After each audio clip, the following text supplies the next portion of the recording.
다른 것은 전부 다 사람이거나 어떤 죄를 쭉 나열하는 식인데, 여기 이 12번째 합당하지 못한 그 어리석은 그 일은 하나님께서 미워하시는 자, 이 전체를 다 포괄하는 모든 죄악에 대해서, 모든 합당하지 못한 일에 대해서 다 포괄하는 굉장히 광범위한 그런 항목인 것 같습니다. 유일하게 20가지를 다 포함하는, 하나님께서 미워하시는 모든 미워하시는 것을 일부러 중간에 딱 배치를 해가지고, 이 앞쪽하고 뒤쪽하고 한 중간쯤 되죠. 12번째니까 21가지 중에서 그래서 이 가운데를 위치하게 해놨습니다. 다른 것은 다 사람이죠. 악독이 가득한 자, 비방하는 자, 미워 또 능욕하는 자, 이렇게 되어 있는데, 하나님이 미워하시는 자 이렇게 되어 있으니까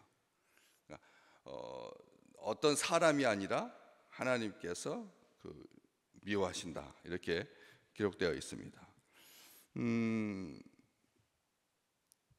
이 미워한다라고 하는 것이 우리 하나님의 감정에 이게 포함되어 있나?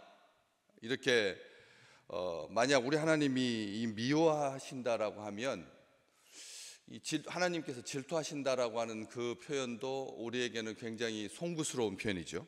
하나님은 온전하시고, 하나님은 선하시고, 하나님은 사랑의 하나님이신데, 이 미워한다라고 하는 표현을 하나님 앞에 붙여도 되나?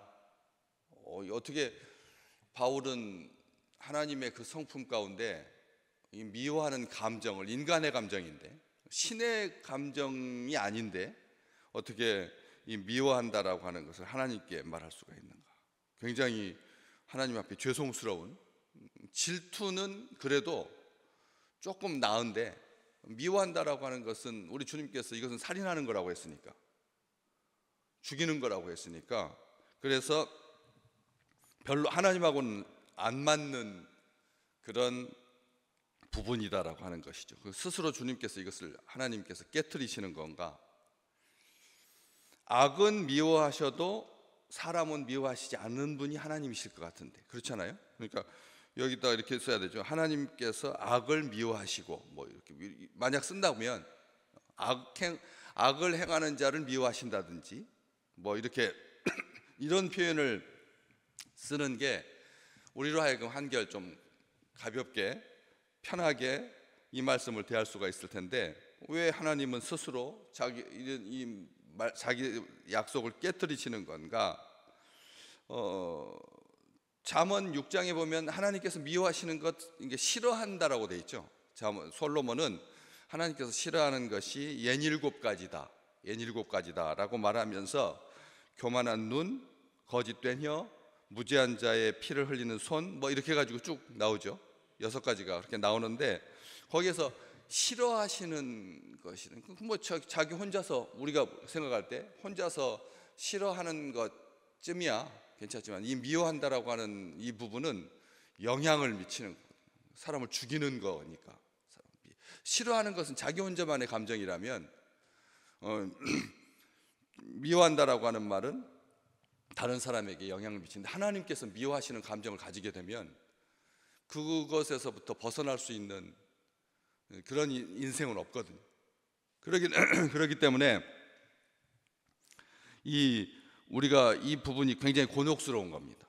하나님께서 사랑의 하나님이신데 미워한다라고 하면, 또 이렇게 많이 합리적으로 말하는 사람들이 미워하는 감정은 사랑하기 때문이다, 이렇게 자꾸 합리화 시키려고 하는 경향이 있는데, 그렇지 않다. 그렇지 않죠. 그렇죠. 그렇게 식으로 말한다면 다 합리화가 되는 거죠. 그래서 많은 사람들이 이 부분에 대해서 어려워했는데, 밑에 보면 각주가 딱 붙어 있습니다. 친절하게.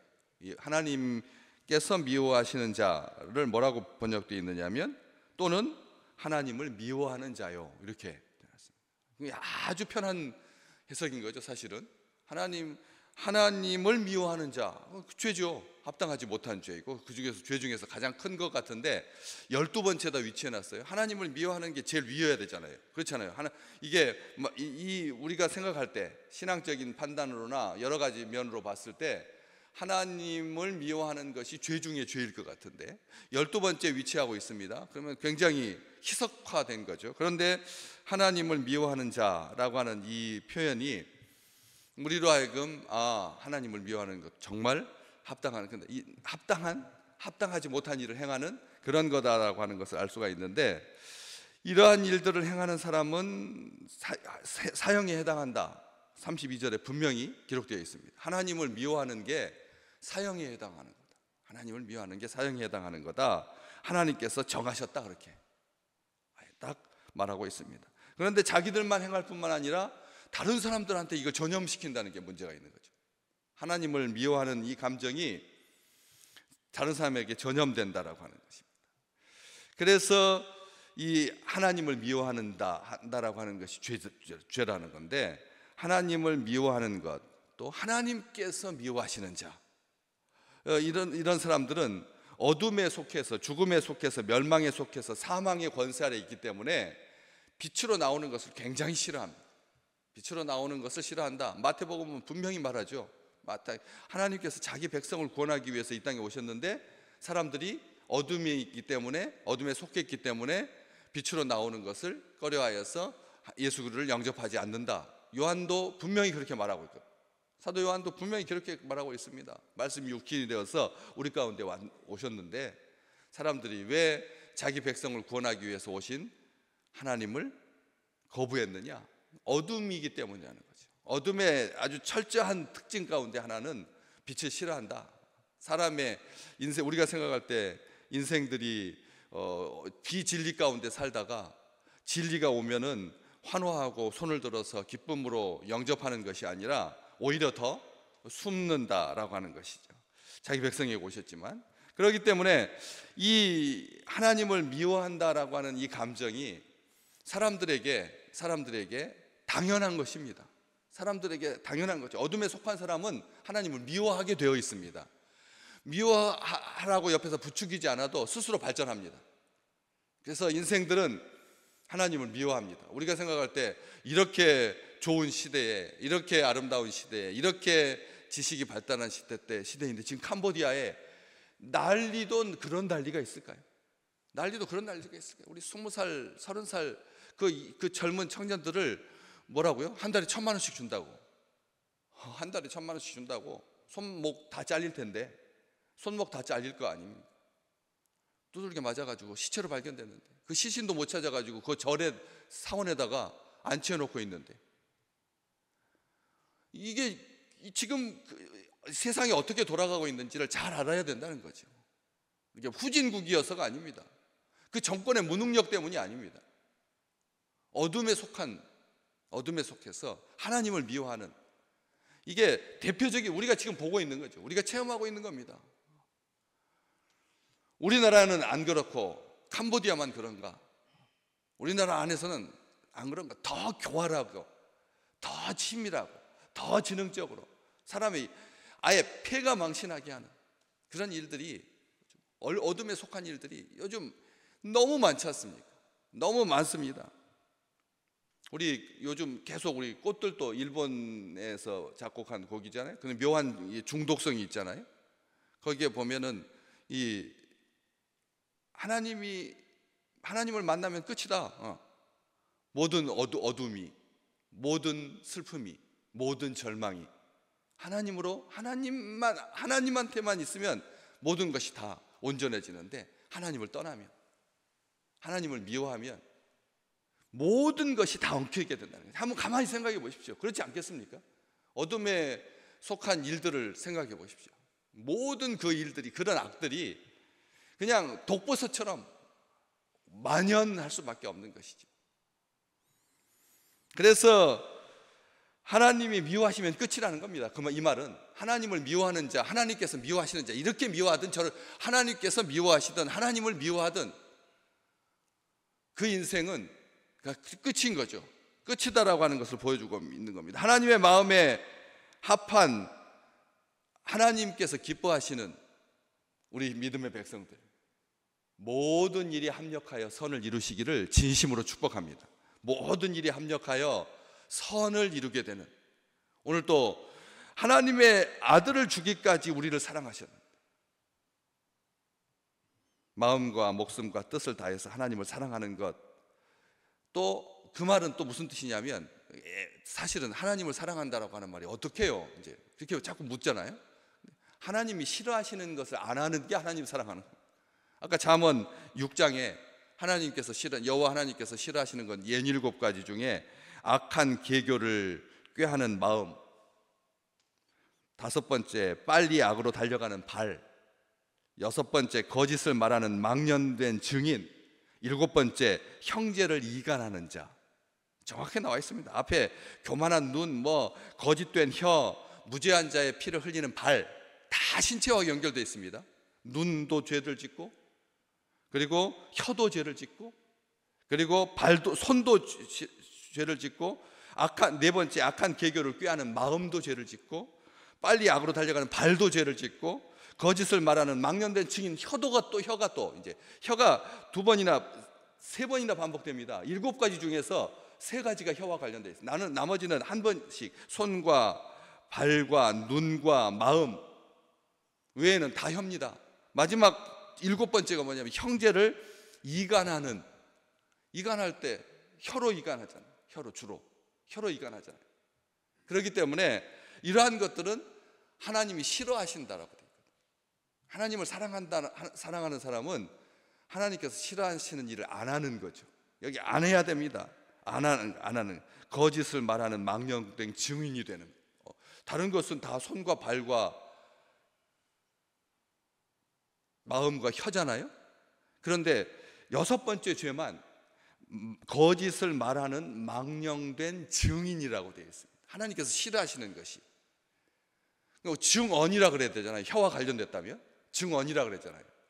거짓을 말하는 망령된 증언이라고 해야 되는데 증인이라고 되어 있습니다. 다시 말하면 온 몸으로 죄를 짓는 거죠. 온 몸으로 그 거짓을 말하는 망령된 일에, 지금 그 중국계 그 조폭들이 동남아 지역을 아주 사로잡고 있습니다. 중국에서는 시진핑이 강력한 공권력을 가지고 국방부 장관까지도 그냥 다 숙청하니까 그냥 그때 부자인데 온 세상에 부를 다 획득한, 그런데도 그 권력 앞에서 벌벌 떨고 다 손들고 그러잖아요. 그러니까 얼리도 다 튀어요. 인근 가까운 동남아 지역으로 뛰어가지고 거기서 쥐새끼 노릇하는 겁니다. 쥐새끼 노릇. 한국 사람들 죽인 3사람 이렇게 인증샷 해가지고 보여줬잖아요. 머리 짧게 깎고 그냥 뚱뚱 해가지고 귀만 속이는 것이 아니라 마음도 빼앗고 육체도 빼앗고, 거짓을 말하는 망령된 증인을 하나님께서 싫어하신다. 다른 것은 다 죄인데, 그래서 손도 싫어하고 발도 마음도 하나님께서 싫어하시는데, 이것은 다 응집된 게 거짓과 딱 연결되어 있습니다. 오늘 우리 믿음의 백성들에게 이번 10월에 화려한 아름다운 시간들을 하나님께서 주셨는데, 오늘 우리가 하나님을 사랑하는 자, 하나님의 사랑을 입은 자로 더욱더 진실한 거죠. 정직한 거잖아요. 자기를 속이지 아니하고, 하나님 속이지 아니하고, 이웃 속이지 아니하고, 이게 하나님 사랑하는 겁니다. 하나님 사랑을 받는 하나님의 마음에 합한 자는 어떤 자입니까? 다윗과 같은 자죠. 다윗이 왜 하나님의 마음에 합했는데요? 자기가 죄 지었을 때 하나님 앞에 침상이 뜰 정도로 울었잖아요. 참회했잖아요. 돌아왔지 않습니까?